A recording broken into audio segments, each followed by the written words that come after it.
여러분들 지난 한 주 동안 어떻게 지내셨습니까?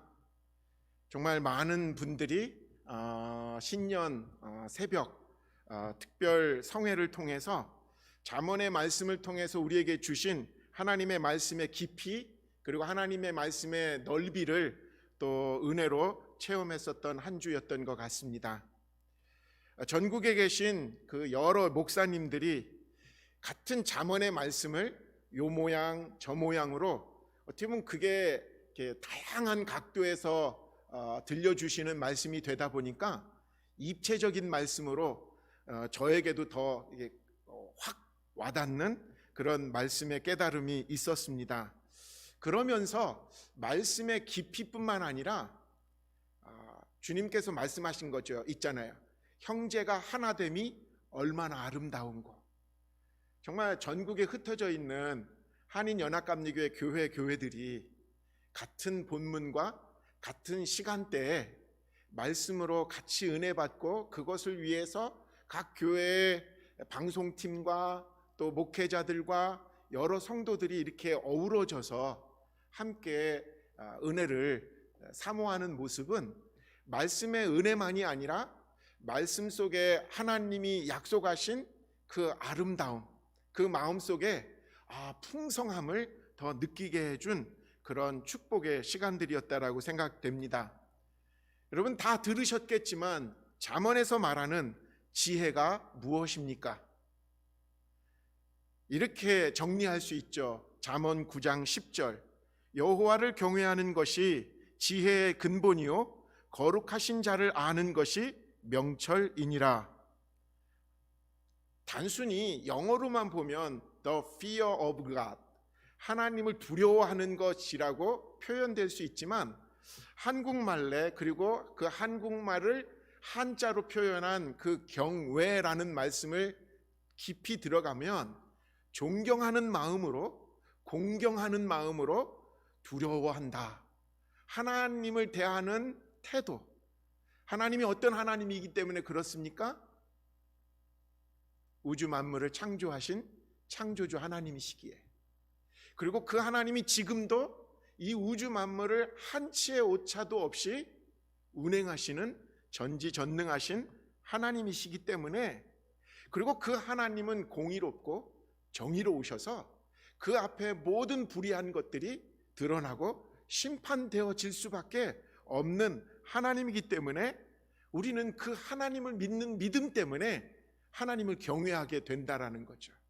그 하나님에는 존경이 들어있고요, 그 하나님에게는 두려움이 들어있고요, 그 하나님 안에는 우리의 사랑이 들어있는 표현이 하나님을 경외하는 것이라고 깨닫게 됩니다. 여러분, 성경에 하나님을 경외함을 통해서 인정받은 첫 번째 사람이 나옵니다. 그게 아브라함이죠. 믿음의 조상 아브라함.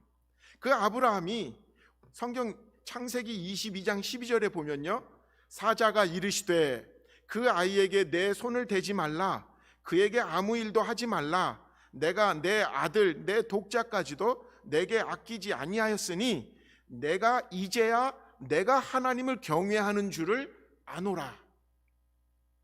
하나님을 경외하는 것, 그리고 그 하나님을 경외하는 것을 하나님이 알아보는 것은 뭐냐면 입으로만 나는 하나님 두려워합니다, 나는 하나님 믿습니다, 나는 하나님 사랑합니다, 입으로만 고백하는 수준이 아니라 그의 삶에서 자기보다 더 소중한 것들을 주님의 말씀에 의지해서 내어놓을 수 있는 그 삶의 모습, 어떻게 보면 그게 삶이죠. 믿음은 삶하고 떨어뜨릴 수 없는 것이니까요. 하나님을 경외하는 것은 바로 이런 것이라는 거예요. 입으로만 하나님을 믿는다라고 말하는 수준에서 안 끝나고 하나님 앞에서 실천하고 살아가는 것, 나의 삶 속에서 하나님의 말씀에 힘을 얻어서 그 말씀대로 살아가는 모습, 그것을 하나님은 하나님을 경외하는 사람이라고 보시고 인정하시고 그것을 믿음이라고 말씀하시죠. 여러분, 그게 바로 지혜자의 삶이라고 말합니다. 지혜는 머리로만 있는 게 지혜가 아니에요.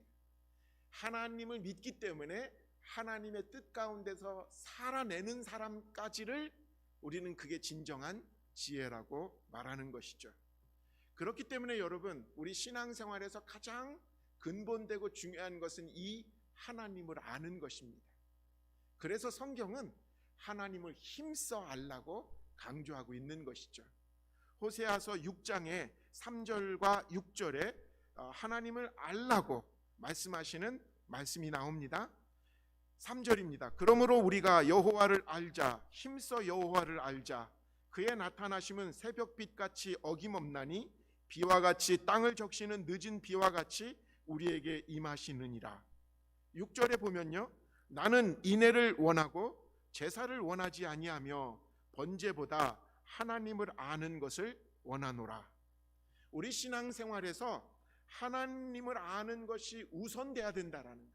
그래야만 그 하나님 앞에서 드리는 예배와 하나님 나라를 위해서 헌신하는 우리의 헌신이 헛되지 않을 수 있으니까요. 많은 사람이 그래요. 열심히 최선을 다해서 섬겼다고 하면서도 하나님 앞에 가서 야, 나는 너가 뭐 했는지 몰라 라고 평가를 받으면 얼마나 안타깝고 얼마나 억울한 일입니까? 우리가 무엇보다도 하나님을 아는 것에 힘써야 되는 것이죠. 오늘 본문을 통해서 하나님은 당신이 처음 창조하신 이 세상을 바라보시면서 한탄하시는 장면이 나와요. 하나님이 가장 자랑스럽게 창조하시고 흐뭇하게 했던 인간의 타락함을 보고, 그리고 그 인간이 망가뜨려 놓은 세상을 보면서 하나님은 침묵하실 수 없으셨던 것 같아요.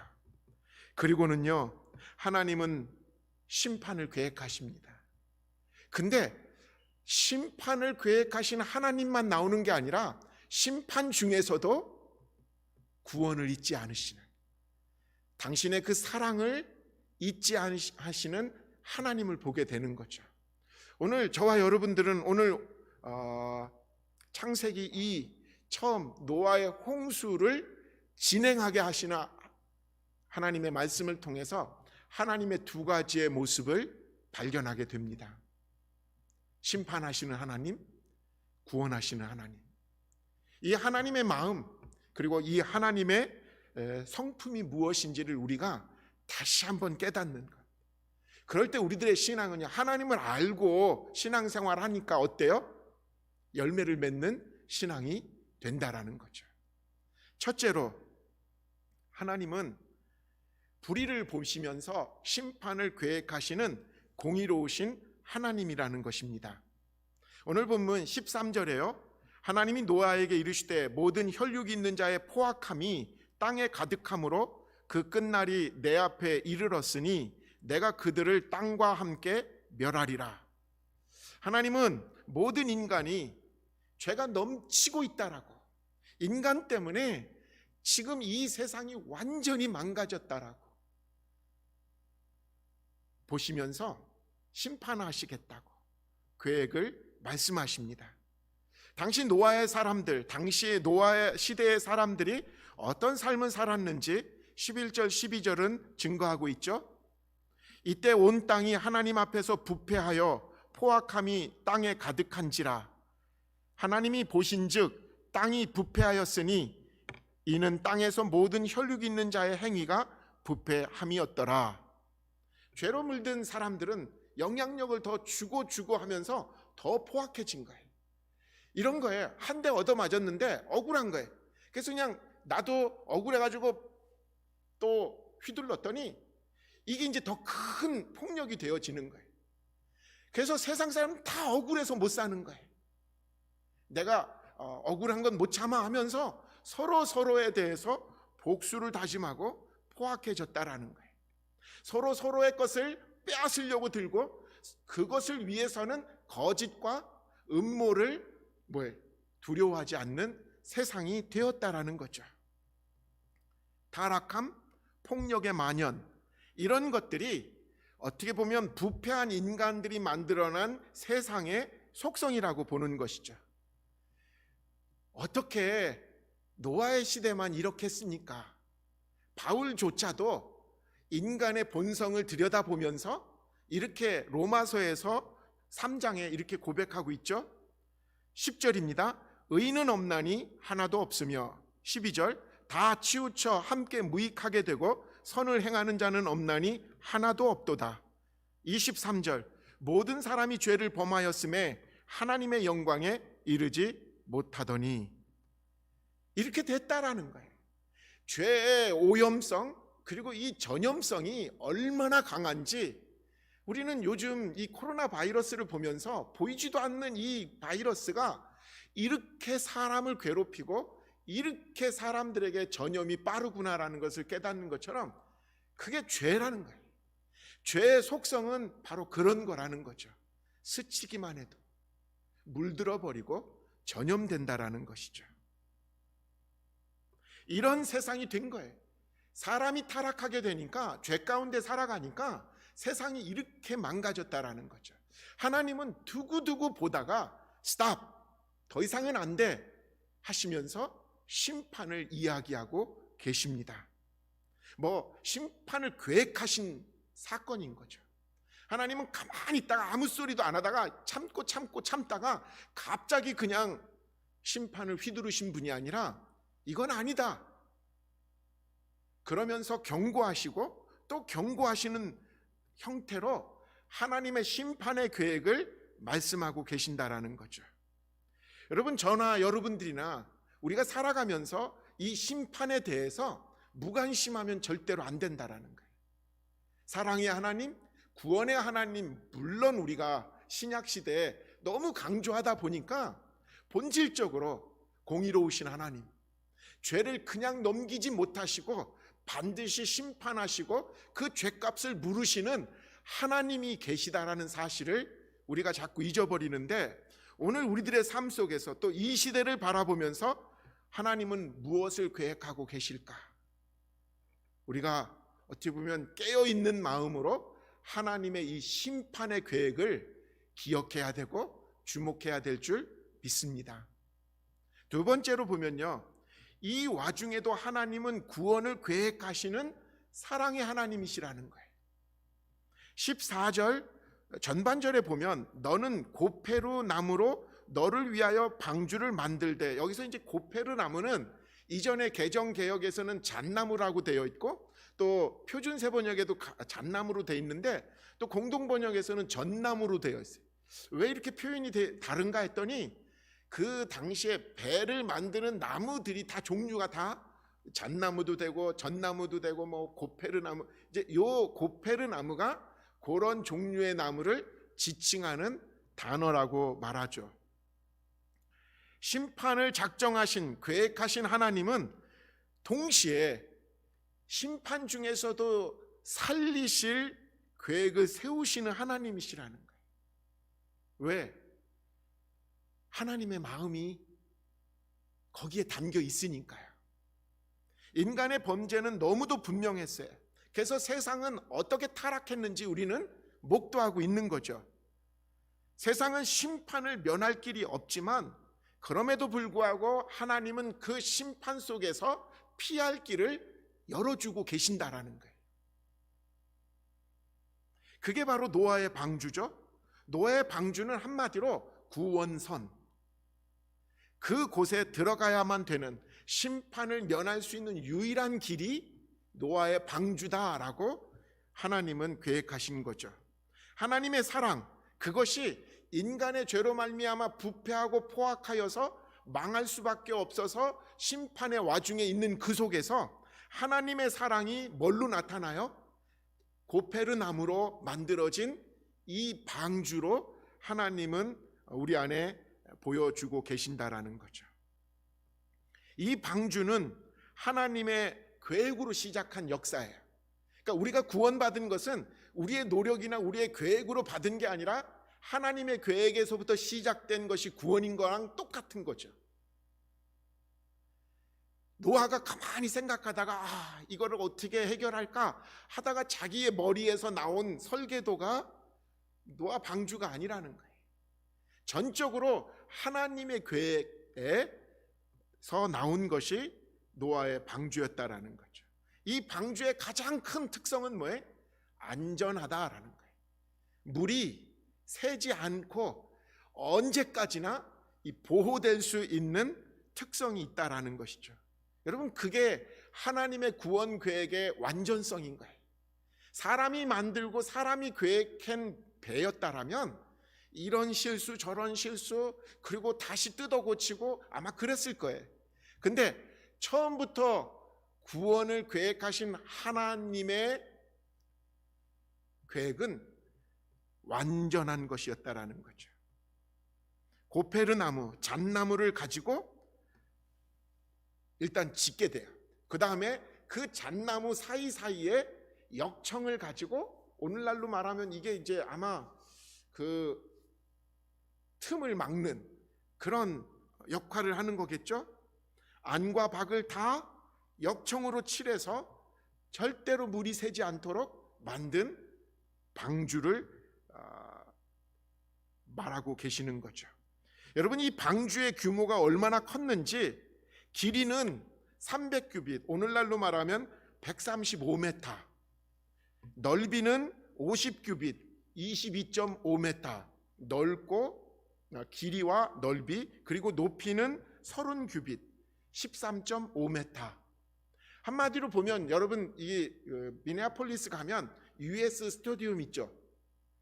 고만한 거라는 거예요. 그 정도로 크기가 작은 게 아니에요. 엄청난 크기의 방주를 지은 거죠. 이 방주를 연구한 학자들에 의하면 이 방주는 그 안에서 동력을 발휘하지 못하기 때문에 속력을 낼 수 없는 배였다라고 말합니다. 그냥 둥둥둥둥 뜨는 배.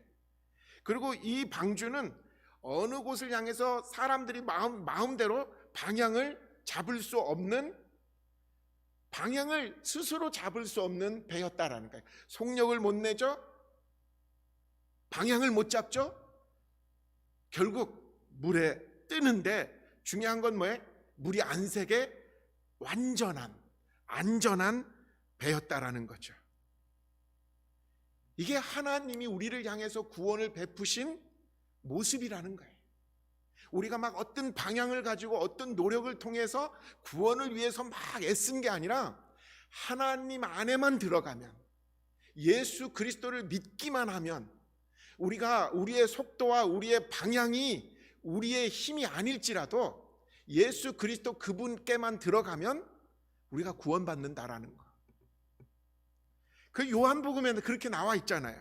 10장 28절로 29절. 내가 그들에게 영생을 주노니 영원히 멸망하지 아니할 것이요 또 그들을 내 손에서 빼앗을 자가 없느니라. 그들을 주신 내 아버지는 만물보다 크심에 아무도 아버지 손에서 빼앗을 수 없느니라. 이게 방주라는 거예요. 이게 하나님의 구원 계획이 방주에 들어있는데, 이 구원 계획의 핵심은 하나님의 계획 안에 들어있으면 안심해도 된다라는 거예요. 그리고 그 안에서 누리는 사람들은 뭐 빨리 가려고 아니면 이쪽 방향으로 가려고 애쓰고 수고할 필요가 없다라는 거예요. 그저 하나님이 알아서 지켜주시고 견디게 하시고 보호하셔서 마지막 하나님의 은혜의 나라로 들어가게 하실 거다라는 거죠. 방주의 설계를 오늘 드러나 있는 내용을 보면 모든 창은 다 하늘을 향해서 만들라고 되어 있어요. 하늘 보라고, 다른 데 보지 말고 하늘 보며 기다리라고. 이게 방주에 들어있는 창의 내용인 것이죠. 그리고는요, 방주로 들어갈 수 있는 문은 딱 하나밖에 없어요. 창은 3개인데 문은 하나인 거예요. 하나님을 바라보는, 하늘에 계신 하나님만 바라볼 수 있도록 1층, 2층, 3층에 창이 놓여 있고, 그리고 그 방주에 들어갈 수 있는 길은 딱 한 문만 있게 구조가 되었다라는 거죠. 이것은 하나님이 이 방주를 노아에게 짓게 하시면서 이후에 우리에게 주어질 구원의 프로세스가, 구원이 무엇인가를 알려주는 내용이기도 합니다. 방주에 들어간 사람들은 하나님이 보장해 주신다라는 거예요. 그게 언약이에요. 하나님이 우리와 언약을 맺는 그것이 방주에 들어가라는 언약으로도 나와 있거든요. 오늘 본문 18절 전반절에 그러나 너와는 내가 언약을 세우리니, 방주에 들어갈 노아와 노아의 식구들에게 너희들은 이 방주에 들어가면 구원을 받을 거야 라는 언약을 주십니다. 여러분, 우리에게도 주신 언약이 있죠. 사도행전 16장 31절 주 예수를 믿으라 그리하면 너와 내 집이 구원을 받으리라. 예수를 믿으면 우리의 집과 나와 나의 집이 구원을 받는다라는 그 약속, 이 언약으로 우리가 예수 안에 들어가면 이 악한 세상에 하나님이 심판을 계획하고 있는 이 와중에도 방주에 들어가면 산다는 것처럼 결국 우리가 이 세상을 마치고 심판의 날에 이르렀을 때 우리가 예수 안에 들어간 사람들은 영생을 보장받게 된다라는 거죠. 이게 언약이라는 거예요. 심판 중에도 구원의 계획을 베푸시는 사랑의 하나님, 근데 그 하나님이 구원받은 그의 백성들, 특별히 오늘 본문 좁혀서 노아에게 무슨 명령을 하셨는지를 우리가 한번 새겨 들어야 돼요. 그러니까 심판의 하나님 앞에서 우리가 뭘 대비해야 돼요? 뭐 심판받을 사람들은 아무 일도 안 하면 돼요. 그냥 심판받으니까. 근데 그 심판의 와중에 하나님이 구원을 계획하시는데 그 구원을 받기를 택한 사람들은 하나님이 두 가지를 알려주고 계세요. 첫째는 방주로 들어가라는 거예요. 오늘 보면 18절에 그러나 너와는 내가 내 언약을 세우리니 너는 내 아들들과 내 아내와 내 며느리들과 함께 그 방주로 들어가고, 지금 노아에게 특별히 하나님이 당부하신 것은 너가 책임질 수 있는 네 가족들은 다 데리고 들어가야 된다라고 말씀하십니다. 방주 딱 한 문밖에 없는 이 곳에 우리가 정말 들어가야 된다라는 거예요. 그 길을 통해서, 노아의 문을 통해서 우리가 노아와 노아의 가족들이 들어간 것처럼 우리도 우리를 향해서 주어진 예수 그리스도라는 그분, 그 한 문밖에 없는 그 분을 믿고 그 문으로 들어가야 되는 것이 우리가 구원을 받고 생명을 얻기 위해서 우리가 명령을 지켜야 된 첫 번째 내용인 것이죠. 요한복음 10장 9절에 예수님 말씀하시죠. 내가 문이니 누구든지 나로 말미암아 들어가면 구원을 받고, 요한복음 14장 6절입니다. 예수께서 이르시되 내가 길이요 진리요 생명이니 나로 말미암지 않고는 아버지께로 올 자가 없느니라. 사도행전 4장 12절 다른 이로서는 구원받을 수 없나니 천하 사람 중에 구원을 받을 만한 다른 이름을 우리에게 주신 일이 없음이라 하였더라. 여러분, 구약에서부터 신약까지 구원의 길은 딱 하나밖에 없다라는 거예요. 노아의 방주에 들어갈 수 있는 문은 하나밖에 없는 것처럼 우리가 영생을 얻을 수 있는, 구원을 받을 수 있는 길은 예수 그리스도를 믿는 그 길밖에 없다라는 것이죠. 이것 때문에 기독교가 자꾸 세상 사람들한테 자꾸 공격을 받아요. 너무 편협하다고, 너무 자기들만 구원이 있다라고 말한다라고. 근데 정말 믿지 않는 사람들하고 다툴 필요는 없어요. 그런데 삶과 죽음의 갈림길에 있는 사람들에게 뭐 왜 꼭 이 길만 가야 돼? 다른 길은 없어? 이렇게 묻지는 않을 거예요. 길 있는 거 하나만이라도 얼마나 감사해. 들어갈 수 있는 문 하나 있는 것이 얼마나 감사하냐는 거예요. 근데 왜 이 길만 가야 돼? 다른 길은 또 없어? 그리고 왜 니네만 문이라고 말해? 이러고 앉아 있는데 정말 안타까운 것이죠. 하나님의 놀라운 은총, 하나님의 놀라운 자비하심, 심판 중에서도 죄인들을 구원하시기 위해서 살 길을 마련해 주셨다라는 하나님의 그 은혜와 사랑이 집중될 수 있어야지, 왜 기독교만, 왜 예수만, 왜 하고 그 구원의 유일성을 가지고 논쟁하고 그것 때문에 나는 기독교가 싫어. 참 너무 어리석고 안타까운 말들인 것이죠. 노아는 방주를 만들면서 세상 사람들에게 자기 가족들만 모으고 가려고 했었던 게 아니었다라고 성경은 말합니다. 사실 노아가 하나님의 심판을 왜 경고 안 했을까요? 했죠. 베드로 후서에 보면요, 2장 5절 중간 부분에 오직 의를 전파하는 노아와 그 7 식구를 보존하시고, 노아는요 방주를 만들려 가는 동안에 다 그거를 시위한 거예요. 그리고 틈만 나고 사람들과 대화할 때마다 뭐예요?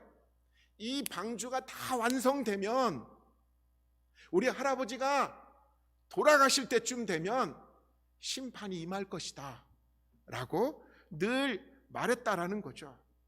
노아가 세상 사람들에게 구원을 받으려면 방주를 타야 된다고, 이 길만이 하나님이 작정하신 생명의 길이다라고 외쳤듯이, 오늘 우리도 똑같이 우리들의 삶의 현장에서 우리의 삶의 모습으로 증거하라는 거예요. 여러분, 우리만 구원받았다고 끝나는 그 믿음은 뭐예요? 하나님 마음을 모르는 이기적인 믿음이에요. 나 같은 사람을 예수 만나게 해서, 예수 믿게 해서 영생의 소망을 갖게 했다니. 여러분, 예수 믿는 게 얼마나 큰 힘인지 저는 목회자로서 늘 경험하게 돼요. 장례식을 치를 때마다 그 마지막 아무 말도 해주지 못하는 안타깝고 힘든 순간에 그분의 눈빛이 마지막 빛나게 되고요, 자녀들에게 예수 잘 믿어라, 천국에서 또 보자, 떠나는 마음은 슬프지만 그 소망을 남기고 갈 수 있는 축복을 우리에게 주신 게 뭐예요?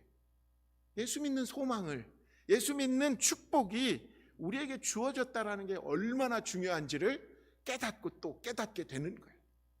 그것입니다. 여러분, 우리가 방주에 들어가서 예수를 믿어서 구원받은 것처럼 우리도 노아와 같이 그의 사는 날 동안 그걸 통해서 하나님의 의의 심판을 선포한 것처럼, 우리도 우리 사랑하는 주변의 이웃들에게 예수 그리스도만이 생명의 근원 되시다, 예수를 믿는 것만이 우리가 살 길이라고 증거하고 전도해야 되는 사명을 우리가 기억해야 될 줄 믿습니다. 방주에 들어간 노아를 통해서 하나님이 뭐라고 또 명령하십니까? 두 번째로는 생명을 보존하라. 노아에게 주신 사명이에요. 방주에 들어가라. 두 번째는 뭐예요? 내가 너에게 한 가지씩 생명들을, 가축들을, 육축들을 너에게 보내줄 테니까 그것들을 다 방주에 들여서 그 생명을 보존하라고 말씀하시죠.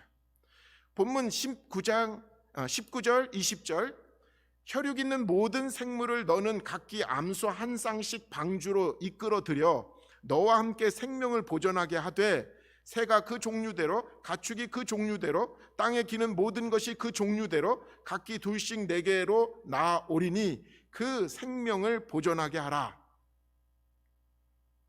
하나님의 심판의 계획 안에는 파괴가 아닌 것을 깨닫게 돼요. 다 쓸어버리는 것으로 끝나지 않는 것을 깨닫게 돼요. 그 심판 안에는, 그 심판 뒤에 새로운 질서를 시작하시겠다라는 계획이 담겨 있다라는 것이죠. 썩어 빠진 것들을 다 뒤엎고 부패한 것들을 다 청소하시고 새 하늘과 새 땅을 창조하시겠다라는 거예요. 여러분, 요한계시록의 심판의 핵심은 여기에 있거든요.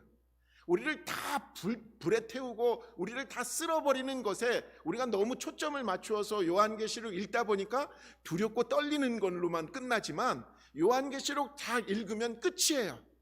새 하늘과 새 땅이 임하는 것이 하이라이트거든요. 우리가 맞이하게 될 마지막 심판은 바로 이것이라고 성경은 말합니다.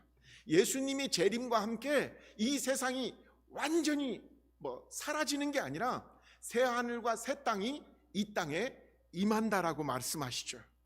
요한계시록 21장 5절입니다. 보좌에 앉으신 이가 이르시되 보라 내가 만물을 새롭게 하노라 하시고 또 이르시되 이 말은 신실하고 참되니 기록하라 하시고. 이것입니다. 하나님은 노아 가족들을 보존하시고 살리시고 그리고 한 쌍씩 육축들을 다 다시 보존하게 하신 다음에 하나님의 새로운 세상의 역사를 시작하도록 축복하셨다라는 거죠. 여러분, 이게 바로 인간을 지으시고 창세기에서 사실 1장 28절에 생육하고 번성하고 땅에 충만하라고 한 말씀이 노아를 통해서 다시 주어집니다. 9장 1절에 보면요, 창세기 하나님이 노아와 그 아들들에게 복을 주시며 그들에게 이르시되 생육하고 번성하여 땅에 충만하라. 이거거든요. 노아와 노아의 가족들은 하나님의 새로운 역사의 구루터기가 됐다라는 거예요. 예수 믿는 우리들이 바로 그 역할을 오늘 이 시대에 해야 된다라는 거죠. 세상을 다 쓸어버려, 다 없애버려, 다 망하고 말지 뭐, 이게 하나님의 심판의 계획이 아니라는 거예요. 저와 여러분들, 우리 크리스찬들에게 하나님이 주신 구원과 그리고 구원을 통해서 새로 살아야 될 이 땅에서의 사명이 이 두 번째 문화 명령이라고도 말하거든요. 보통 보면 이 새 하늘과 새 땅을 살아내는 하나님의 새로운 질서가 예수를 믿는 우리들에게서부터 시작되게 되기를 원하신다라는 거죠. 코로나 19으로 우리가 지향했던 세상의 물질과 문명, 이것이 얼마나 허무한 것이고 얼마나 사람들에게 행복하지 않고 파괴적인지를 우리는 다시 깨달았습니다. 제가 이 창세기를 통해서 깨닫고 싶은 게 바로 이거거든요. 이 반복되어지는 거예요. 노아 시대에 하나님께서 이 세상을 멸하신다라는 그 계획은 바로 오늘 우리들의 이 모습의 세상을 보시면서 멸하신다라는 거거든요. 그러면 우리들 예수 그리스도를 통해서 다시 새 생명을 받은 우리들이 어떤 삶을 살아야 되느냐, 새 삶이 시작돼야 된다라는 거죠. 여러분, 오늘 말씀을 마치면서 마무리 6장 22절, 그게 우리에게 희망이 되는 말씀이에요. 노아가 그와 같이 하여 하나님이 자기에게 명령하신 대로 다 준행하였더라. 이게 거룩한 삶이에요. 오늘 예수 그리스도를 믿는 우리들이 예수 닮은 삶을 살아낼 때 예수님이 그렇게 하신 것처럼 아버지와 내가 하나인 것처럼 너희들 먼저 서로 하나가 돼야 된다라는 이 말씀을 생명처럼 여겨서 우리가 실천하고 살아낼 때 여러분, 비로소 이 세상에 새로운 문명과 새로운 질서가 시작되게 될 줄 믿습니다. 쉽지 않는 일이지만 구원받은 우리들, 그리고 하나님의 심판하심과 하나님의 구원하심을 다 믿고 의지하는 우리들에게 따라야 될 하나님의 명령인 줄 믿습니다. 2021년 한 해에는 정말 노아의 방주에서 나온 그 가족들을 통해서 새로운 시대, 새로운 비전을 시작한 것처럼 저와 여러분들이 하나님의 말씀으로 예수의 정신으로 이 땅을 살아내어서 예수의 문명을 다시 회복하는 저와 여러분 되어야 될 줄 믿습니다. 기도합니다. 하나님, 노아의 심판 안에 담겨있는 하나님의 구원의 계획과 또 하나님의 그 새로운 문명의 시작을 우리가 또 다시 깨닫게 되었습니다. 어떡하겠습니까? 정말 말씀밖에, 말씀에 능력이 있고 말씀에 살아가야 될 길이 있는 것을 깨닫습니다. 우리들 말씀대로 순종하고 행할 수 있도록 역사하여 주옵소서. 감사합니다. 우리 주님 예수의 이름으로 간절히 기도합니다. 아멘.